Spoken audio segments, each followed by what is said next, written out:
EPF department आजकल काफ़ी सारे ईमेल और मैसेजेस भेज रहा होगा, आपके पास भी आ रहे होंगे मैसेजेस और ईमेल्स। बट इसका कारण क्या है? क्योंकि जब तक 20 या उससे ज़्यादा एम्प्लॉय नहीं होते तो तब तक मैंडेटरी तो नहीं है लॉ के हिसाब से। बट डिपार्टमेंट ये बोलता है क्योंकि आपको ईपीएफ ईएसआई नंबर्स जब आपकी कंपनी इनकॉर्पोरेट हुई थी उस समय दे दिए गए थे, तो आपको एक तो 6 महीने की विंडो मिली थी। अगर उसमें आपने ऑप्ट कर लिया है कि आपको ये एप्लीकेबल नहीं है, तो 6 महीने के बाद क्या होगा?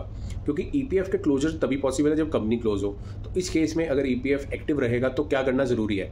तो डिपार्टमेंट से डिस्कशन के बाद हमारी अंडरस्टैंडिंग ये बन रही है, एम्प्लॉयज़ नहीं भी हैं और डायरेक्टर्स मिनिमम 1 या 2 हैं, ओपीसी या private limited as the case में भी, उस केस में आपको निल फाइलिंग करनी है अगर सैलरी ड्रॉ आप नहीं कर रहे।